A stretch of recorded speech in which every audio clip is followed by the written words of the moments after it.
This is the Maida Initiative, conversation without compromise. Actually, what they're appealing to is Plato. Plato has this idea of natural slavery, that some people are made just better function as free, and then some people better function as. So it's really this ancient Greek idea that European culture has never really shaken from it, because Alexander the Great is this model for every European madman who's ever wanted to take over the world. This idea that the Western man goes into the East and then gets rid of the tyrannical despot and brings order through philosophy. For philosophy, yeah. I mean, I'm not sure if I'm getting the story right, but there is a story I remember someone telling me. It might be wrong, it might be completely wrong. I'm sorry if it's wrong.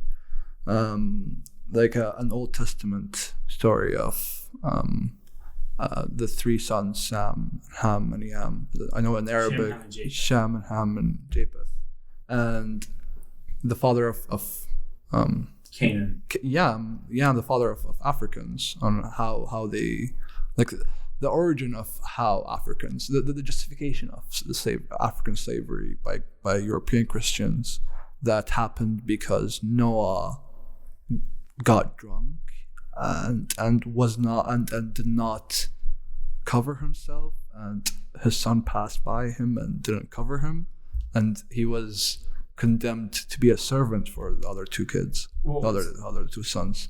So the story is you're almost dead on, but you're right about Noah being drunk and naked. Yeah. And then Ham sees this, and then he goes and gets his other brothers to look. Oh, yeah. So he goes, "Oh, come look at this, guys."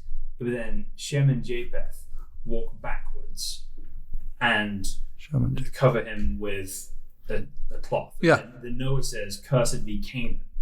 It doesn't say cursed be Ham. Canaan, who's one of Ham's sons, who didn't live in Africa. He lived in what is now Israel, Palestine. Canaan, so the father of Arabs, basically. So no, not that either, because Abraham would be seen as the father of Arabs. Yeah. So this would be an ethnic group which is now extinct. Yeah. Except maybe the Lebanese. They got what I know about the Canaanians is that they got integrated to the Abrahamic lineage, but the Arabs are very much, there's a lot of Canadian ethnicity in there, in Arabs, which it's fascinating. Yeah, it is fascinating. Yes, there are people who use the curse of Canaan as a justification for slavery, but it's very conspiratorial. Yeah. So it's not like a direct application of the text. It's this thing connects to this thing. And it's the same thing the Nazis did with the New Testament. Yeah. Oh, well, Jesus wasn't really Jewish. He was annexed by the Jews annexed this Aryan village from earlier. My fault. Yeah. And whereas whatever the Bible does say about slavery, one thing it does say is that anybody caught stealing a man and selling him into slavery shall die, and anyone caught with that person shall die as well.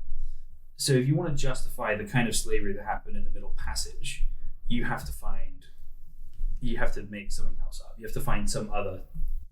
You have to use some other. You have to blend some other justification in with it, and otherwise you just can't get there. Yeah. And one thing that I found that's really fascinating is that in the British Empire, they actually banned missionary activity in lots of parts of the British Empire. They did. Yeah. Because the East India Trading Company didn't want do-gooder missionaries messing up trade. Yeah. Secular eventually wins, trumps the religious efforts. Yeah. Well, although it didn't, because the British Empire did see a religious revival, which is part of what led to the abolition of slavery. But in India, for example, that's what got the practice of sati banned. So sati is this practice in some subsect of Hinduism, where if a man dies, you burn his living wife with him on the pyre. Yeah. And obviously that's awful. And that's when they banned it. Yeah. But so it's kind of a mess in my head, because were I the governor of British India, I'd have probably banned that too.